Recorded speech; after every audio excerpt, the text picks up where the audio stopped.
Mga kakampi, tulungan niyo ako. Bigyan niyo ako ng lakas para matupad ko ito. Mabuhay kayo. Paki-subscribe At sampalin ang kampana. Mabuhay mga kakampi. Ako si Puting Pinoy.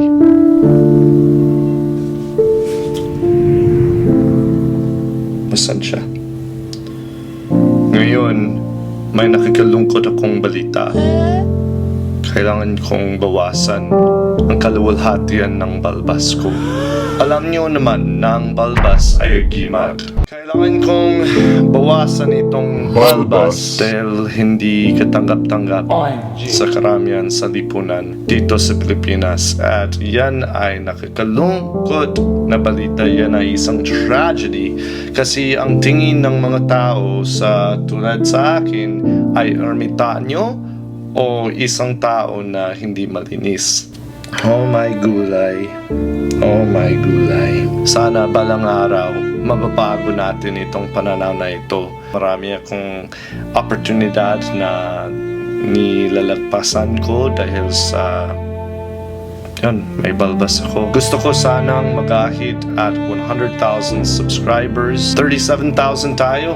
38 pala. Hindi nyo alam pero napaka-therapeutic. Kung wala kayong balbas, napaka-therapeutic talaga na maghilot sa balbas. Okay. Handa na ako.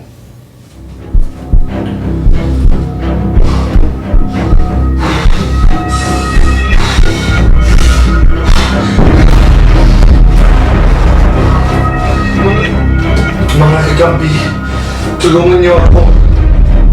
Bigyan niyo ako ng lakas para matupad ko ito.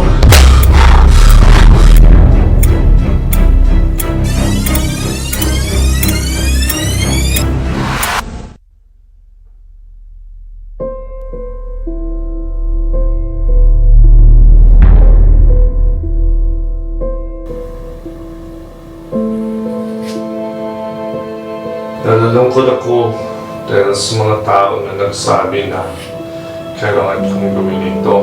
Sabi nila mas pogi ako pag walang balbas. Pero kung tunay kang kakampi, oh my gulay, wala yung microphone. Kung tunay kang kakampi, alam mo na ang balbas ay agimat. Ang dami. Magpindot kayo ng B sa chat dahil sa sobrang nakakalungkot ito. At ang agimat ay nagpapapogi sa lahat. Kaya di ko matatanggal ang lahat ng agimat. Tayong lahat ay may sari-sariling agimat. At ito yung tinatawag na self-expression, identity at kalayaan. Huwag kailanman isuko ang mga ito kakampi.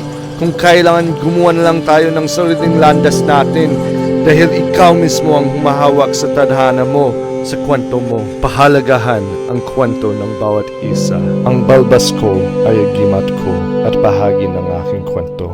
Checkmate, anti-balbas people. So yan mga kikampi, yan ang nakikalungkot na kwento. Kung minsan kailangan magsakripisyo para sa ikababuti ng buhay at pagunlad. Pero hinahamon ko na yung Filipino film industry na baguhin yung mga pamantayan tungkol sa itsura. Kasi hindi lang iisa yung uri ng tao sa buhay. Dapat may mga mataba. Dapat may mga iba't ibang shapes and sizes. Iba't ibang kulay ng kutis. Hindi palaging tisoy. Pwede din moreno, morena. Pwede din itim. Okay. Yan lang, pahalagahan ang kwento ng bawat isa. Appear tayo! Gusto niyo ng patunay na astig ang balbas? Balbas. Bas. Bal. Basketball. Checkmate, mga ayaw sa balbas. Kung sinasabi mo na gusto mo ang basketball, hindi pwede kung ayaw mo ng balbas. Kung mga taga-subaybay kayo ni Davey 504, siguro napansin nyo na yung balbas ay may bal face.